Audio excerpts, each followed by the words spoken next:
Good afternoon, everyone, and welcome to NASM Live. My name is Prentice, and I'm here as always with Wendy Batts and Marty Miller, who seems to be off camera right now. Well, good afternoon, both of you. How are you doing today? Fantastic. Great, thank you. All right, and as always, we have our man behind the scenes making sure this train runs smoothly, and that's Greg. And how are you today, Greg? Yes, he salutes us as always. And today, what we're going to talk about is CES Pro Design and how you can use the model to design programming for boot camps, because designing a constructive training program in the front of your session is much better than trying to do it on the fly. So with that said, why don't we get started? And Wendy, why don't you tell us about the persona, the group of people we're going to be working with in this boot camp? Absolutely. So Marty and I were actually excited when we got asked to do this because we often get questions on how do you design programs that's going to benefit a group of people, or how can you train people at, that are on different levels. And so with that being said, we wanted to try to think of it in a very broad spectrum. So when designing a program for a group, whether it's boot camp or any type of team, you want to try to scan the room, when people are walking in, and you're going to look for things such as, are their feet turning out? How are they standing? Do they have an arch in their lower back? Are their shoulders, do they have a forward head? Just making a mental note of what you're seeing, as people are just kind of coming in and dropping their stuff off. And then after that, you're going to take that information and then you're going to kind of think about the best exercises and stretches and things that you can do to help, with those particular compensations that you see. So you want to think too, you need to be flexible, because you may think that everyone's going to have certain, there are typical compensations that you're going to see, but not everyone's going to fall within that. So you want to try to think of what are the best stretches you can do that are going to benefit the clients or the people in the groups. And then also, what can you do to help activate muscles that you are just scanning the room, seeing they're probably underactive. So, again, as you guys know, when you're getting the subjective information, just be sure that all of the participants are signing a waiver and that they are cleared to do some kind of cardio strength-based program. So let me ask, before we dive into the assessment, and you can always tell me if you're going to cover this later. So clearly, boot camp, if we're out there trying to make money, we can't be super restrictive. How do you manage this process here when you're putting groups together with different athletic abilities, maybe different levels? Well, I think we just really want to think of what is going to be beneficial for the common denominator that are coming into your boot camp. Because again, you are going to have people for all different levels. You may have people that have been doing, strength training for a very long time. You may have someone that just got off the couch. So you need to be flexible. And when we get into the programming, we're going to talk about exercises that can be regressed and how you can progress exercises to benefit, the participants that are in the class. Okay, great. Thank you. And so if we go to the next, we wanted to bring this up because, again, you want to think about, when you're doing an assessment, when you're doing a one-on-one, obviously the first time you meet with someone, you're building the rapport, you're finding out their specific goals and, specific information regarding medication history and all that. Then after that, you go into the transitional movements. And so you're doing overhead squats and single leg squats and dynamic movements and possibly mobility assessments. Obviously, in a group or when you're dealing with a team, we don't have that time, obviously. I mean, that would be most beneficial if we could do that one-on-one. However, that's not the case. So if you wanted to do a group assessment, what you could do is set up the room with all of the participants facing you, and then you could actually have them spread out and put everyone in the 5 kinetic chain checkpoints. Yes, they still may be in their tennis shoes, but you can still see a lot of what's going on. And then you can have everyone perform 10 squats. And you're just scanning the room from the very start. They haven't done any stretches. They're just coming in, and you're kind of seeing what you're starting with. And again, that may help give you some ideas of, oh, you know what? I noticed that people's backs are actually rounding more than I thought than they are going into an anterior pelvic tilt. And from that point, you may have to stretch some different muscles, and you can make those adjustments on the fly. Now, if you're going to set up, and I know a lot of trainers do this, if you do a 10-week boot camp and they're coming twice a week, they may be the same type of, same participants coming in each and every week. And this would be extremely beneficial for somebody that's setting up their boot camp like this. However, we also understand that there are other trainers that may just offer a boot camp at a certain time and everyone is welcome. And so, you may not want to start doing an overhead squat each and every time those participants are coming in, even though it would be very, very good information to gather. So it's really up to you, but just know this is a way that this could be done. And again, if they're coming into a boot camp, you feel pretty confident that these participants are able to do a body weight squat safely. If not, then you may want to ask them, what their goals are of coming into your class. And Marty, I don't know if you want to add anything to that, but. No, I think you covered it, perfectly well. And you'll see when we designed these programs that we did not use any equipment at all. Every single part of this boot camp is going to be body weight. So that way it's easy to adjust progressions and regressions, also to keep people moving. So that way you can make it a little more intense by not having people look for dumbbells. Doesn't mean you can't do a boot camp with other tools. We just decided to keep it very simple right now and use all body weight. And the key thing is when you look at boot camps, the majority of people that come to these type of activities, they just want to know they got a good workout. They're not going to necessarily say, well, we didn't do burpees or we didn't do this type of really high level aggressive exercise. If you can get creative with your programming, work on their movement and make it better while you increase their heart rate appropriately and give them some safe and challenging exercises, at the end of the day, that's what they care about. They want to burn enough calories, feel like they got a good workout in, and you can really sprinkle in some of that accidental exercise to ensure that just because you're doing a boot camp doesn't mean you throw out all the other rules that we always teach you with NASM. Okay, great. And then we have one question from a viewer before we move on. 5 to 10 people is a lot to manage on that front end of the boot camp. How are you, what are some suggestions that you have for managing documentation? That dirty, it's not a 4-letter word, but you get the idea.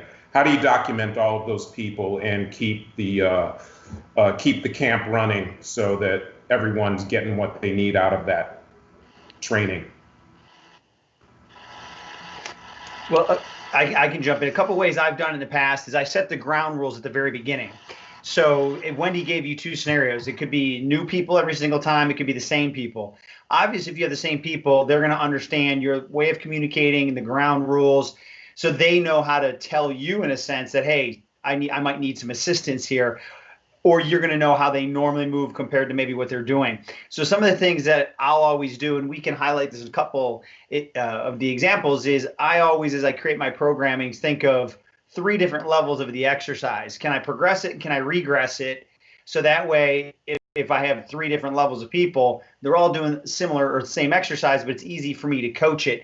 And during the transition time, as I explain the exercise, I'm going to give them the progressions and regressions too. And I just give them a cue. If I walk up and I snap my fingers twice, that means go up a level. Or if I snap them once, go down, or whatever works for you. So that way you can coach and communicate to a large group of people, because it's hard to cue one person while you're looking at everybody else. So set yourself up for success and find what works for you. But your people will adapt to understanding what that terminology is, and that there's going to be a progression and regression that you might give them immediately. Okay, yeah, thanks for that. That's very valuable feedback, and I hope that does answer the question. Wendy, do you have anything to add to that? No, I mean, I think, I do exactly what Marty does, except for I don't snap my fingers, mainly because my snap's not very loud. But I mean, when you're demonstrating, and we're going to show you ways that Marty and I both actually, we have a lot of similar ways of doing this type of boot camp, but we set people up in pairs and groups. And then once you demo that and you do show progressions and regressions per quote station, then again, I just coach them like, hey, make sure you squeeze your glutes, watch your right foot. You know, like I set them up in the very beginning. Every time I come to you, I'm looking for the 5 kinetic chain checkpoints. What that mean is this. So I do a lot of the coaching on the front end as well. So therefore, when I'm walking by and giving quick hit cues, it makes sense to the person and they know exactly what it is that I'm asking for them to correct, because you do have to look at, be able to scan the room and be very, very good at multitasking. Yeah. So. And Wendy, to your point, you just made me think about it, is sometimes I'll just blurt out a cue, not knowing if anyone's compensating, but one of the key cues for that exercise, because somebody might need that reminder. So that's a great point, Wendy, for sure. Okay, so I think we're ready. We have the principles of the overhead squat for a large group. Now let's get into the program design. We can go to the next slide. And the big thing with this is that we have principles, and we don't want to abandon the principles just because we're working in a large group. So Wendy, can you again take us through how you manage these 4 steps in the corrective process, and throwing that into program design for a large group? Well, sure. One thing you're going to notice it's a little bit different in the way that we set up our programs. And we are going to offer you guys 2 separate programs so you can see how we can change it up from one day to another, one class to another. So we did not include inhibit, meaning we're not using any type of foam roller, because we were thinking realistically, most individuals, if they have 20 to 25 people in a boot camp, which is not uncommon, they're not going to have that many foam rollers. And so with that being said, I think it's important to, when they're signing up for your program, when you are, kind of marketing yourself, to say, hey, it would be a really good idea for you to do some type of foam rolling or some type of quote inhibit techniques on your own before you come in. If they don't know what that means, maybe it's a good time when you're introducing yourself to kind of show them what a foam roller is and why it's important, and maybe some typical areas to foam roller, or, to foam roll. But just keep that in mind, that it is still extremely, extremely important. It's just, we want to be real with you guys and show you some programs that Marty and I have done with different groups of people. And, we just know that that's not realistic. Mm-hmm. So with that being said, we will go through some lengthening. So we are going to do some different types of static stretching, as well activation, as well as some dynamic stretching. And then we're going to still activate specific muscles that we know are commonly underactive based on what we've seen in the decade that we've been doing this, as well as we're going to do a lot of integration exercises. We're going to add cardio components to it. So it's super, super fun, very, very challenging, but they're still getting, as Marty always says, that little accidental exercise of what they need, because they're still getting, they're getting their butt kicked really during this type of programming. And we're excited to kind of show you how we have it laid out. That's outstanding. That's all really good advice. And just regarding the inhibit piece, one thing that I've even done when I've run group classes, knowing that we're in the same situation, can't do a lot of inhibition, is that's the homework. I document that and email them a nice spreadsheet with their corrective exercise program so that they can do that and come in prepped, ready to go through what you have for us on the next slide. So let's take a look at that. Okay, so again, 2 different programs. It doesn't matter which day, and we're just trying to think of common compensations or common muscles that we find to be overactive in majority of individuals who are sitting for long periods of time, who drive a lot. I mean, just the common things that we normally see. So with that being said, you're going to see that the first area we are going to statically stretch would be the hip flexors. And I'm going to have Marty write some of this stuff down, and we're going to talk you through why we chose this, as well as the adductor magnus. And then again, we have the quads and calves, and then the lats. And so Marty, do you want to kind of talk through why we chose those before we get into some of the different movements? Sure. So you'll see here that I kind of piece together. So I'm looking for a flow. So I worked with large groups in baseball. So I would have, during spring training, I might have 40 to 60 athletes. So again, it's how can I keep a flow going so I can communicate and cue? So if I'm in a kneeling hip flexor position, we all know how to do that. Instead of switching sides, what I tend to do is go into a flow that just saves time for me and keeps my teaching and cueing to a minimum. So I'll have them start, let's say I'm stretching my right hip flexor. Now I can just have them drop their left elbow to the inside of their left ankle. Good posture, nice, erect spine. Now I'm stretching my adductor magnus on the left side. Then I'll have them come back up, and then I'll have them grab their leg as long as it's on a soft surface and do a quad stretch. So I flow from the hip flexor to the adductor magnus to the quad, and then I would reverse that, switch sides, get the left hip flexor, right adductor magnus, and left quad. And then what I like to do is you can do whichever one first. I might do the lat stretch or like the child's pose. And again, there's all the little techniques with the external rotation, posterior pelvic tilt, just have them drop back. And then right from there, I have them push up into that pike position to do a calf stretch. And again, we're always making sure that the foot's slightly internally rotated, that they've extended their knee, and see if they can slightly externally rotate their knee without their foot coming up. All these cues that we teach anyways. But also sneaking in some of that accidental exercise, I have them push into the ground like they're doing almost like a military press, knowing now I'm actually activating the scapula and all those little postural muscles that support the scapula. So I'm, again, sneaking stuff in. Now they're actually getting some activation of their rotator cuff. So again, there's ways that you can create a flow. It doesn't have to be this exact flow, but think about how you can keep it moving along, moving from one thing to another to save time, make it efficient, and then how can you sneak in some other things to that? So that would be our first 5 that we would do. We'd use these 3 together, and then we'd kind of pair these 2. So I might start with the calf, drop down into the child's pose, or vice versa, whichever you prefer. Yep. And then after we stretched the lat, then we were talking about the deep squat, as well as the posterior shoulder, and then the forearms. And so do you want to talk about the flow on that as well? Yep. So again, trying to, more that adductor. So we get into that deep squat, have them hold it for 30 seconds. You can even put a little rocking into it right after to get a little more active stretching. They come right up and get the posterior shoulder. Now, the key thing with the posterior shoulder is we're not trying to stretch the rhomboid. So really good tall posture, stretch the arm across the chest. And I actually have them retract their shoulder to make sure that they keep that scapula where it needs to be. Then you can go through your forearm series of your flexors, extensors, switch sides. So again, it just kind of makes for a very nice flow. And if I wanted to do 2 sets of the squats, after I stretch one, I go out of the squat, stretch one arm, one side forearms, drop back down to squat, and I can come up and then repeat the opposite arm for those 2 stretches again. So it's always a flow. Yep. And then, so again, these muscles are just typically overactive. And again, some people, they may not feel the stretch because they may not have needed that. But if we're not doing an individualized program, we got to think about the majority of people that are coming into your classes.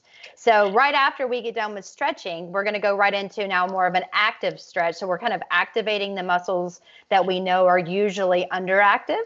And so with that being said, we're going to go into bridging. And we're going to do a plank, side plank,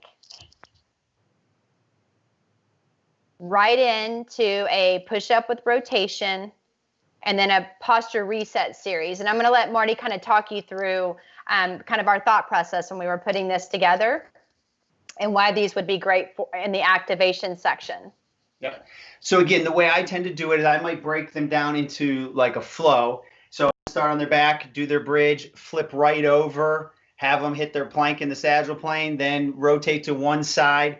So I'm getting a little bit of transverse plane motion as they go from the plank to the side plank instead of just dropping and then starting, turn to your side. I actually try to get them to do it if they can. Right from the plank position, go to a side plank, then come back to the plank, just temporarily go to the other side for the side plank. So again, I'm adding in some transverse plane motion that they don't even realize that they have to try to stabilize. So again, I could pair these 3 together.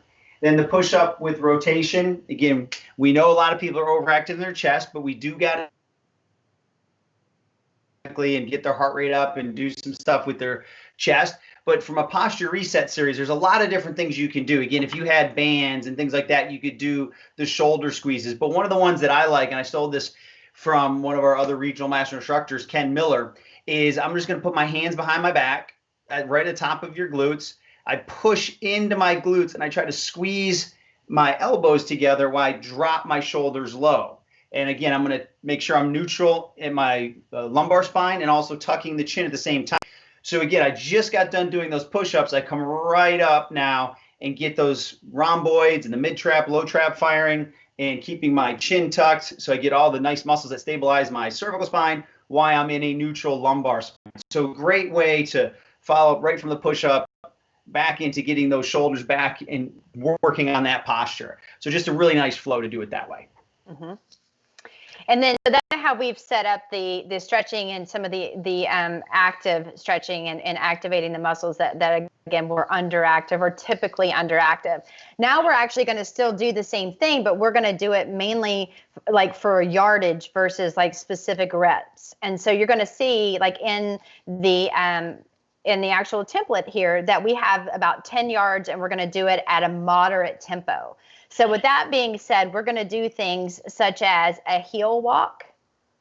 And again, we'll go into detail why we chose these, but a heel walk and then right into walking lunges with an overhead reach. And then a walking figure 4. And a leg swing to opposite hand. I call them Frankensteins, but Marty didn't call them that. So we went with what it looks like. And then arm circles, and and he has reverse because it'll be in a backwards position. So Marty, do you want to kind of talk about each of those? So what we did is, imagine if we had, 10 people, you space people out, you give them 15 yards, and the heel walk is, again, I'm looking at my posture. Again, don't just focus just on what's going on at the ankle. Set their posture, chin tuck, shoulders back, neutral their pelvis, cues that that they've heard before. You're going to teach them every time.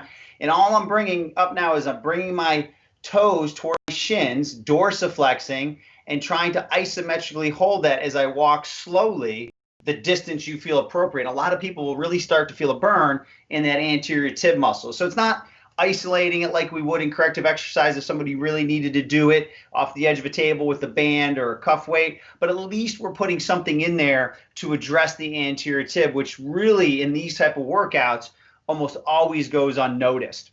Then the walking lunge, there's a lot of different versions, and you'll see another version of the workout. I'm just trying to get people to extend again, open up that spine. So as they get motor control, they're lunging, and as they decelerate or go into the eccentric, they're trying to reach up with their arms. So again, a lot of motor control, a lot of things going on. So, and as they move their arms, there's going to be more demand on the core, including the glutes. So that way, again, I know that I'm asking them to do more as they get that spinal extension. Walking figure 4, it's going to be a single leg exercise. So as they walk, they have to come up, grab their knee, grab their ankle, pull it into that figure 4, get that piriformis stretch. Again, nice posture. So has to be able to stabilize and moving, and have to be able to now stabilize on a single leg. So foot and ankle, all the stabilizers, the glutes, all that fun stuff gets in there. Have them do it slow and controlled. Then leg swing to opposite hand, or the Franken, dynamic movement of the hamstrings. The key thing here, guys, is you'll see a lot of people collapse at the spine. If you can't kick and reach your hand, that's fine. Let people know that at the beginning as you demonstrate. We don't want people to collapse their spine, and I see that way too much. People are so worried about getting that leg up there that they don't have the mobility, the spine compensates. So we won't let that happen. And again, Marty, can I add something to that that opposite arm leg swing?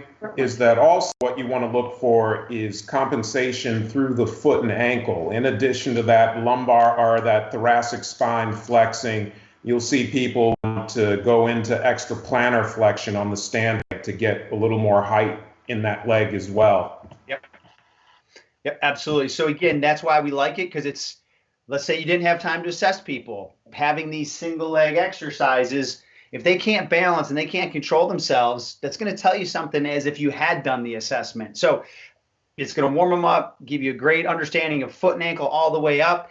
And it's just, to them, it's something that's fun and it gets their heart rate going.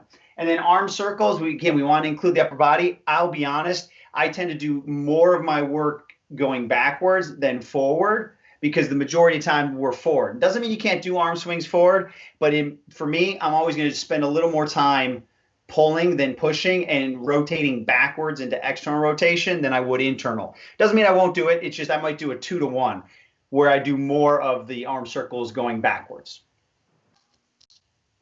Yes. And then Wendy, do you, yep. So I think we covered everything. Yeah. And so then again, we want to still kind of think about, we're still following the model. We want to think about, again, on a traveling standpoint, next, what we're going to do is a single leg hop to multi-planar hold. Single leg hop to hold, but in multi-planar. So again, we're still going to go for yardage on this. And Marty, you want to talk about like how that we can do that? Yeah, so again, we like to spend a lot of time on one leg under control for a lot of the reasons we've talked about. Gives us that ability to see what's going on. Now, can they control it? So that hop, I'm not worried about how far they hop. I might actually purposely set the guidelines. So let's say I'm at 10. I might say, guys, this isn't a 3-hop distance. I want 7 or 8 hops. I want short little hop. Because a lot of times people are going to bound and try to cover as much distance as possible. And you might add that purposely at some point when they're more advanced and they can decelerate all that momentum.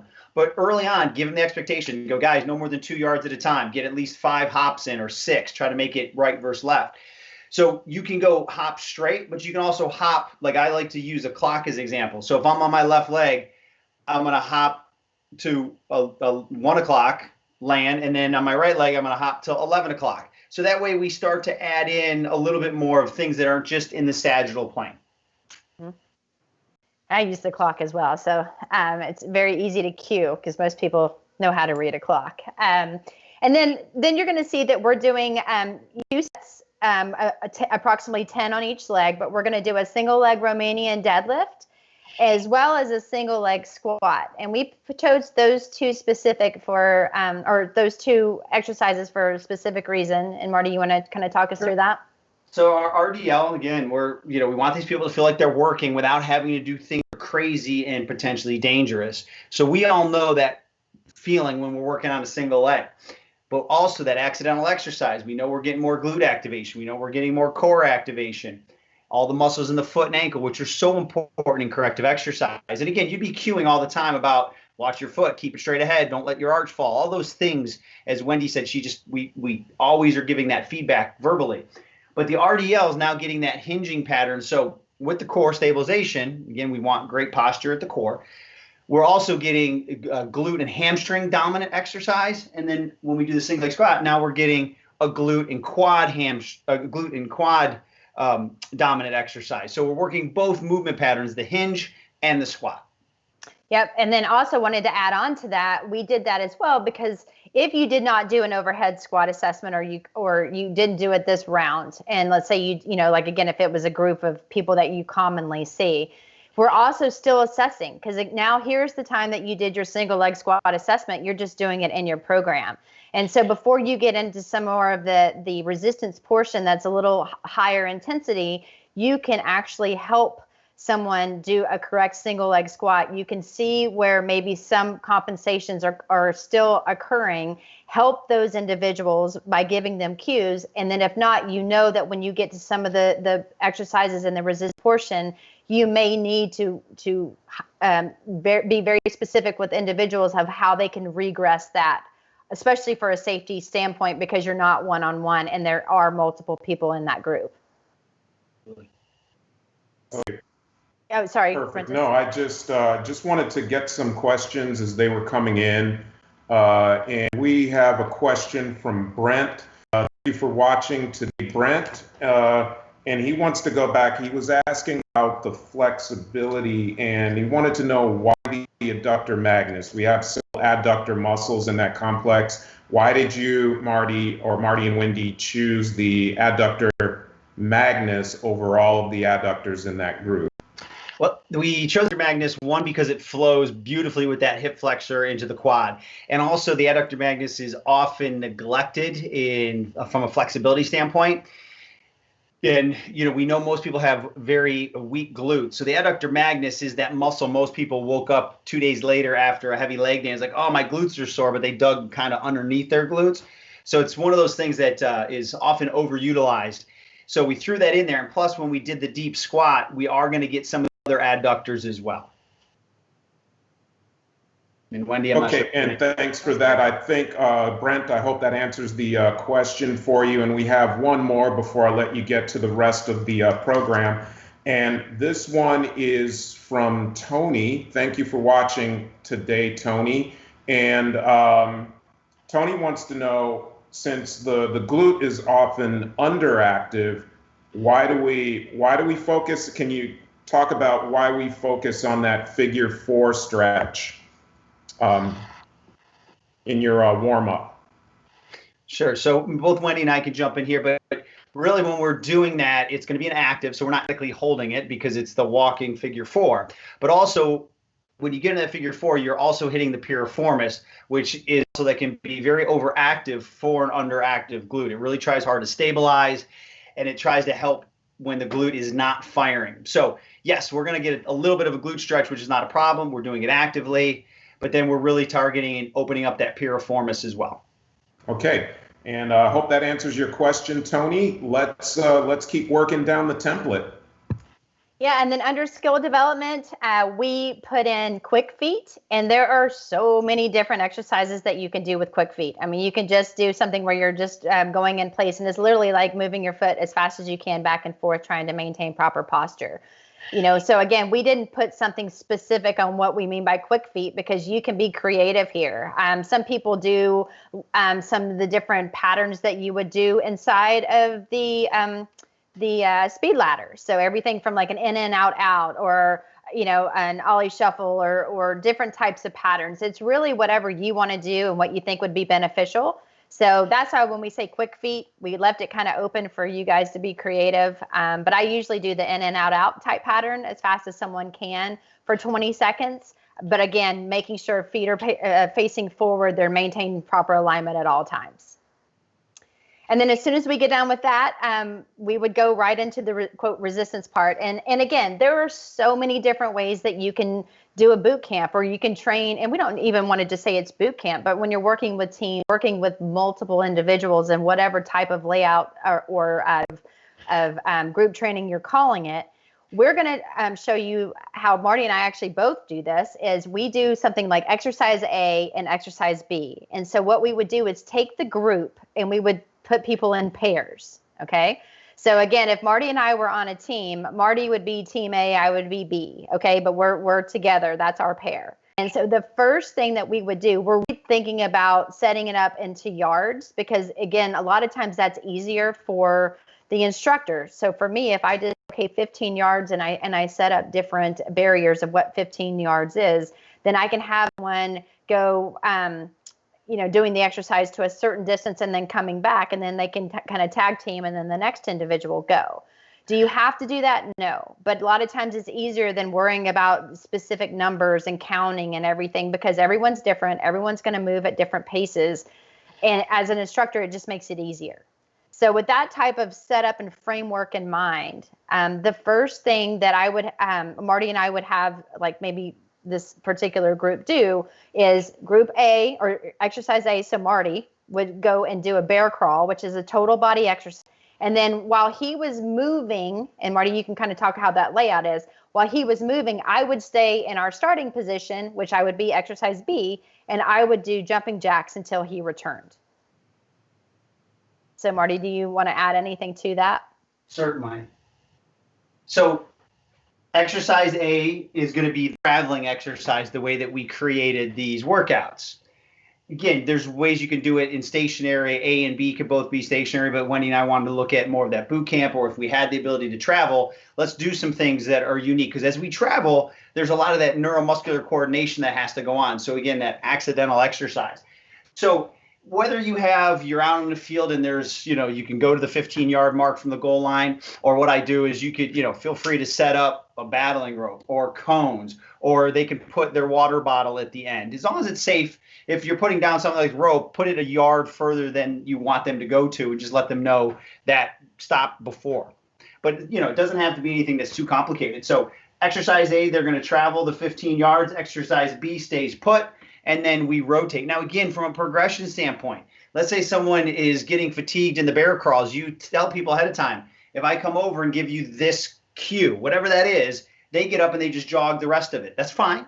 Maybe they only can bear crawl at 15 yards there. They can't crawl back. Not a problem. You give them the opportunity for what I always call the exit strategy on any exercise. So you just set that ahead of time, because what if somebody's just going too slow and you're waiting for them to finish for the rest of the group? You just, instead of giving them something that now they stand out in the group, just say whatever the cue is, and now they get up and they run to the line and to the back, so that way we can keep the class working. And that's just where they are currently. Maybe they can only bear crawl there, and that's totally fine. Mm-hmm. And you'll see too under reps where it says AMRAP, and that's just as many reps as possible. So again, it's like saying that they have to do 20 or whatever. It's however, they have to do as many as they can until their partner comes back from the exercise, the traveling exercise. So they would do that pair, and then as soon as they're done with that, then they would go into, quote, the next pair. So again, Marty and I would stay as our pair, but again, he would be A, I would be B, and so Marty would do the inchworms to push-ups, and while he was doing that, going forwards and backwards, I would stay in place as the B person doing something like a plank walk. And all a plank walk is it's not traveling, it's staying in place, it's maintaining proper alignment. So you're looking at the 5-minute chain checkpoints, glutes drawing in, chin stays back, and you're coming up into a low plank, up into like a push-up, or also termed as a high plank, and then right back down. And so you can alternate arms. You could do however many, one person can, I would say, go up on the left, down, then go up on the right, and alternate back and forth, because again, you don't know how long it will take that client to return, or I'm sorry, your partner to return. So just keep that in mind. And again, guys, when we look at the bear crawl and the inchworm, the closed chain upper body exercise where my hands are on the ground. So as I'm doing this properly, think about all that core activation, shoulder stabilization.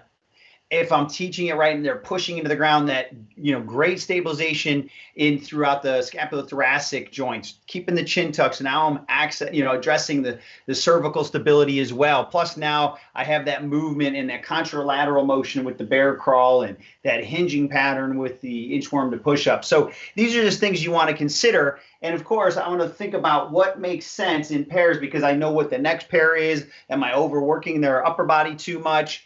And again, that exit strategy. So if I knew I had beginners and it may take them a while to do the inchworm to push up, I might say, all right, on the way there, inchworm to push up, on the way back, let's just do the inchworms. Very easy to control that. And same thing if my clients are struggling because maybe it's taken their partner too long to go back.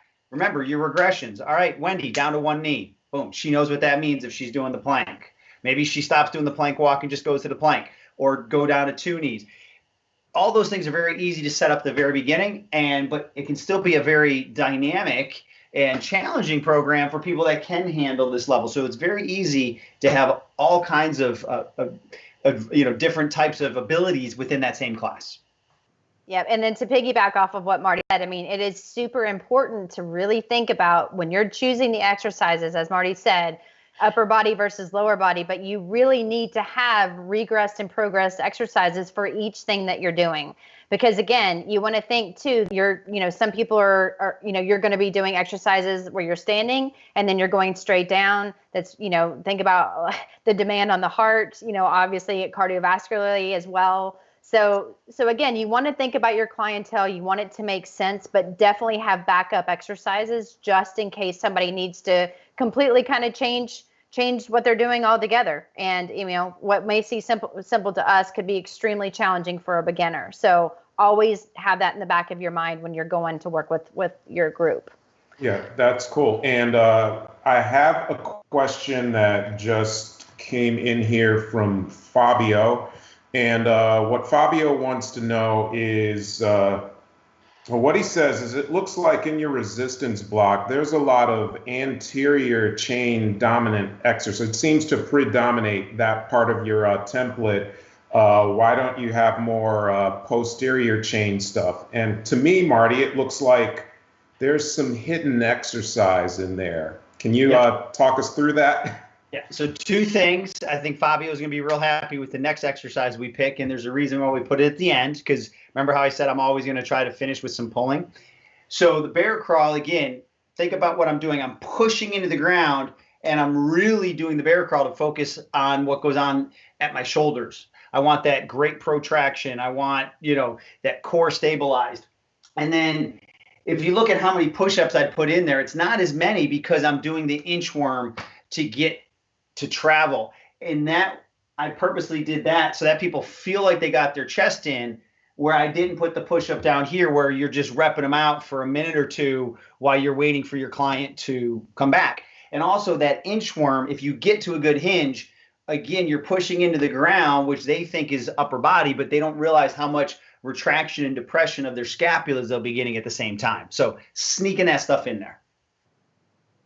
And then again, that's what brings us back into the next one. And I mean, hopefully that answered Fabio's question. If not, please let us know. But to Marty's the next pairing that we had was the frontal plane lunge would be exercise A. So we're traveling on that. And then we would have the exercise, your partner perform a single leg cobra. And so again, really focusing on, the mid to lower trap, rhomboids, that type of specific area. So we're finishing with that. Again, the term that we used before is postural reset. Just after we did some upper body, of course, they want it in there. We're going to finish with getting their body reset again. Yep. And then one thing too, because it is a boot camp, and so people, you want to think about running and doing all that stuff. People just usually have run back and forth. Well, Marty and I it's actually an assessment, but I do this a lot with groups, is finish with what we have termed kind of the left test, or and when you're doing an assessment. But basically you're actually running down and back. So there's a specific pattern. So you're going to run as fast as you can from one area to another. You choose the yardage, you choose the distance. Then they actually back pedal. And then they will do a side shuffle, facing the same direction they side shuffle back.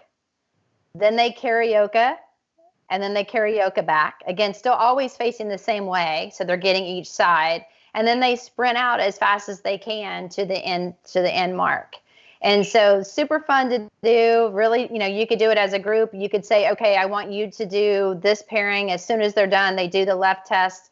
Or whatever you want to call it, your agility, type running finisher, and then they can redo it again, or you could have them just do all the resistance and finish with two of the metabolic finishers, or what we have listed as the left test. Really up to you, but super fun. And the way I drew it makes it look like you're traveling forward, but I can, because of the board, I just drew the arrows, but I'd be in my same line. So I would start here, sprint. When I get to that point, I'd back pedal.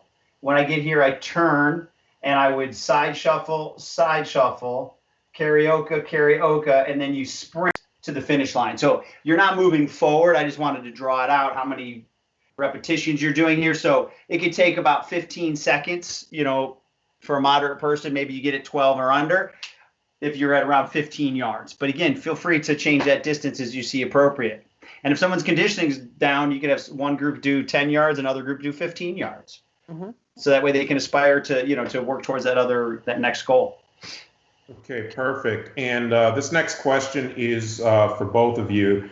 And Annie just wanted to know really quickly if you could describe the karaoke. Sometimes she has trouble working with her clients, cueing them to do karaoke.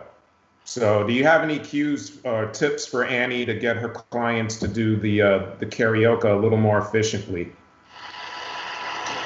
When do you want to take that one? Or? Well, I mean, you really want to just teach them the footwork the best that you can. I mean, it's basically like, the old school, kind of like a grapevine, if you will, but at a faster pace on a more, an athletic level. So, I think it's just really slowing it down, going through, that you'll step forward, then behind, and then how the pattern works. I really don't have any awesome ways to teach it other than just slowing it down and teaching them a pattern. Marty, I don't know if you have Just remember, guys, we always try to teach by tell, show, do. Yeah. Most of us are visual learners. So if you cannot demonstrate an exercise fairly well, maybe you don't put that in there. So again, as Wendy said, your body's going to be in a great position. We're going to be going from side to side. So you build off that side shuffle, and now you just have them cross in front. They travel, then they cross behind, and then switch their legs and how they're doing it. So again, the best way to do it is to visually show somebody how to do it. Yeah, keep it simple and slow is smooth. I think those are both, Annie, that answers your question. And one other thing, clients doing it. Yeah, I mean, another thing I want to throw in there. I mean, you don't have to use that pattern. Again, if you have like something else that you really want a client to do and you don't really know how to do that correctly, then just take it out. Maybe they side shuffle twice, or maybe you have them do something like bounding hops instead, or bounding jumps, excuse me, or hops, I guess. So you can be creative there. We just use that as an example because, again, it's in the textbook. You can read about that, but it's also something that Marty and I both happened to use when we were doing group training. So.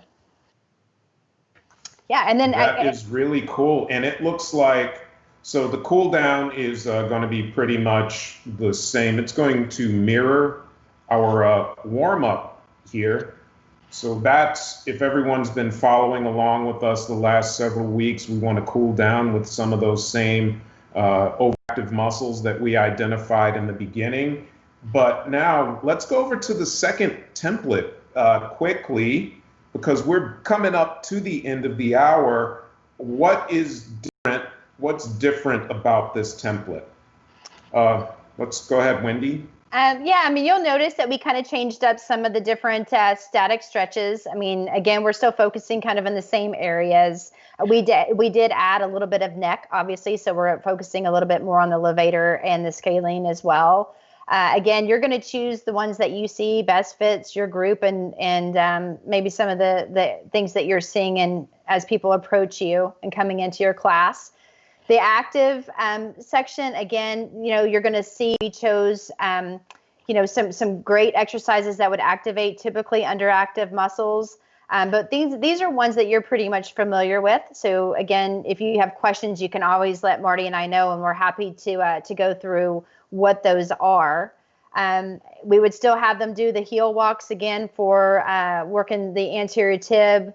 We've added walking lunges with rotation, so getting a little more transverse work in there. Walking knee tucks instead of the Frankensteins. So we're just trying to show you guys that there are some different things that you can do just to kind of spice up your routine.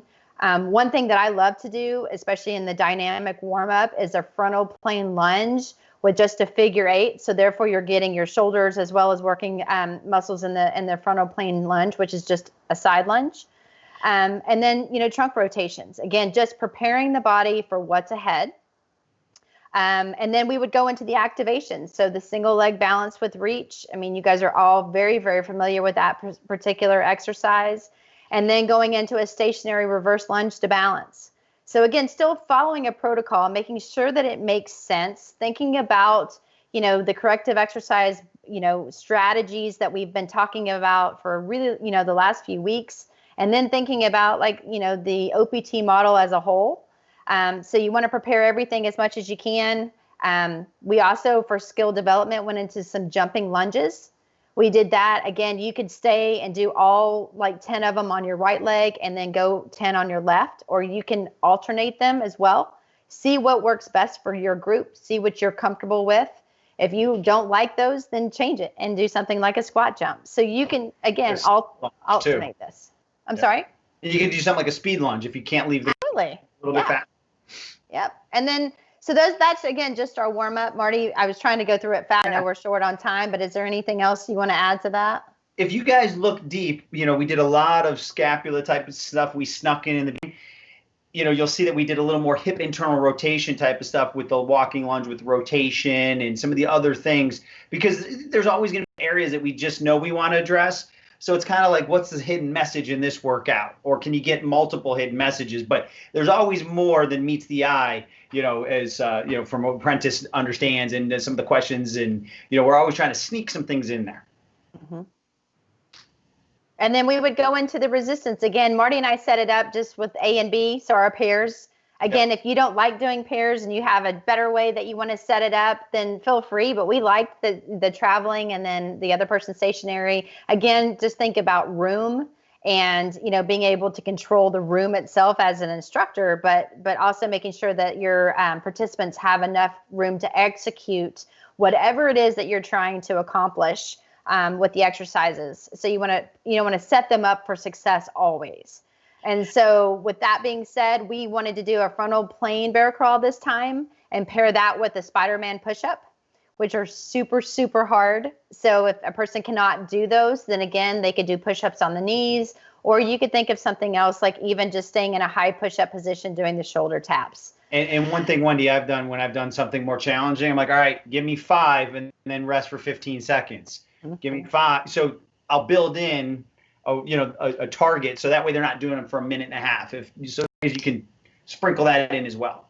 Exactly. And again, you really want to make sure you're honing in on the 5 kinetic chain checkpoints at all times, because again, this is super, super challenging. So people will start to drop their head. They'll start to, go into scapular winging. I mean, they really need to focus on maintaining proper alignment, or you need to regress them for sure.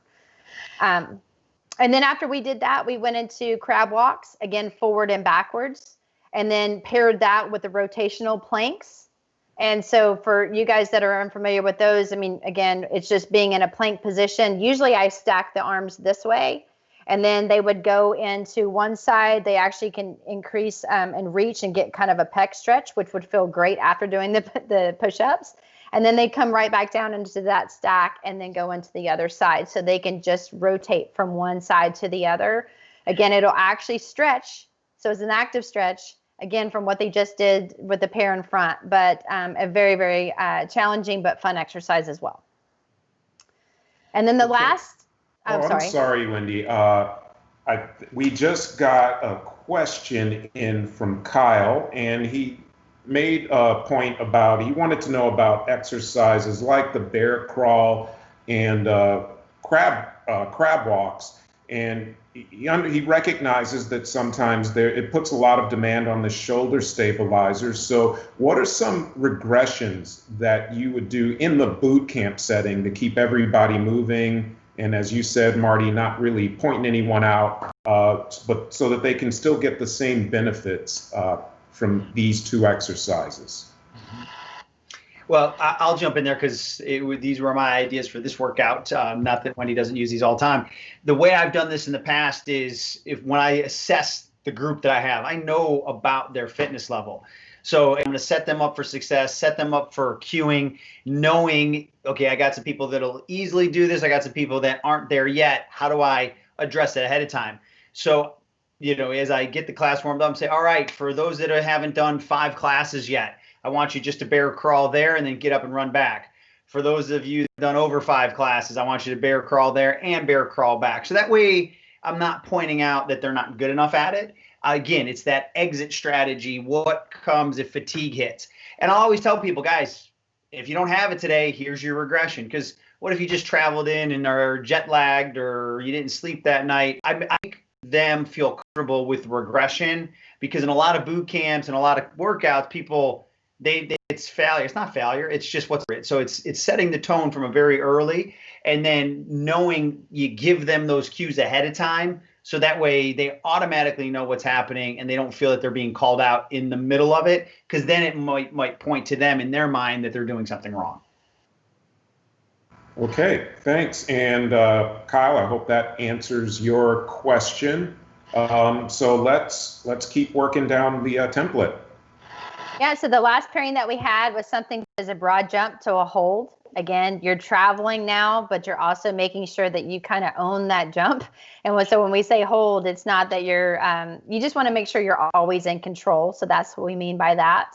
And then, of course, repeating until you get to the 15 yards and then turning around and coming back. And while that person's traveling, the other partner could do something like a single leg Romanian deadlift. And Marty, I mean, I don't know if you have anything to add to those, but. No, I just think, we're adding in some things that require multi-joints, stabilization, eccentric, deceleration. And again, when you're doing your broad jump, give them the understanding of it's not how far you can go. Start off set one, guys, I want you to do 8 jumps between these 10 yards, or, you pick the number so that way they're not overbounding. Then again, from a progression, you can say, okay, guys, if you've been doing this here for 2 weeks, you should be able to cover this distance in 6 jumps or 4 jumps. So again, setting the stage. And then again, we're always going to spend some time on single leg. We love the hinging patterns. It's just something that we put in there frequently. Yep. And then again, some type of metabolic finisher. We think those are super fun. Sometimes you can do it as you're challenging the group, or, like, okay, all the A's line up and let's do this. And now all the B's line up and let's do this, So it just makes it fun, and it makes it a little bit more competitive too. I mean, you don't have to set it up that way. You definitely could just keep your pairs and do it that way. It's just make it fun, be creative. We just wanted, again, to provide some examples. Be sure to do a very, very good warm up to prepare the body for this type of demand. And then always make sure that you finish with a cool down. That's, because again, if you don't do it as a group, they're going to leave and say they'll do it later, and they won't. Good point. Okay, well, that looks like, we have the finisher. And again, like the previous template, we're going to cool down, identifying those overactive muscles to send them out with proper posture after being trained aggressively by Wendy and Marty for the entire hour. So I want to thank both of you very much. This is very informative. The people who are listening to us today are able to take information and start to weave this into your boot camp practices when you're able to get back out there in the fields and train with your clients. So while waiting for a few more questions to trickle in, Wendy, what are your takeaways from today? And tell us where to find you. So I think my big takeaways is, always think you can do any type of corrective exercise. So any of the CES in front of whatever type of training you're doing it, if it's individualized with a client or yourself, as well as in a group. Think about what would be super beneficial, what is typically overactive. Again, it's not individualized, but try to think big picture and what you commonly see. And then design a fun program. Make sure it makes sense. Again, I think the big keys were making sure you have an exercise that you can progress and regress. As Marty mentioned multiple times, give them out, so therefore they don't feel like a failure. Always keep it fun and be positive and be creative. And the best way to find me, you can email me directly at wendy.batts@nasm.org, or you can find me on Instagram at wendy.batts13. Okay, thank you very much, Wendy. And Marty, what are your big takeaways from today? And again, tell us how to find you after this is all done. So a key thing is, just because we're in a boot camp or a group doesn't mean all the science goes out the window. And again, boot camp, I know people want to just hammer people. Again, give them a great fun workout, challenge them. But if you follow the science, they're going to be able to keep coming back, and they're not going to be injured or sore. They're going to burn their calories. They're going to get what they want out of it. And you can see we picked some very basic exercises that weren't on a scale of high intensity. They weren't the burpees of the world and things like that. It was something that everyone should be able to do first day in, and you could progress it for advanced people, but it kept it safe, but very, very challenging. And I think that's the key when you program. And like Wendy said, sneak in that CES before anything you do. And then right there, you'll see me on marty.miller@nasm.org. And then Instagram is miller.marty72. Thanks again for all of your information. And thank you to everyone who spent time with us this afternoon. I hope you are able to take this information and start to weave it into what you do. And thank you, as always, to Greg, who's been running the machine in the background. We will see you next time.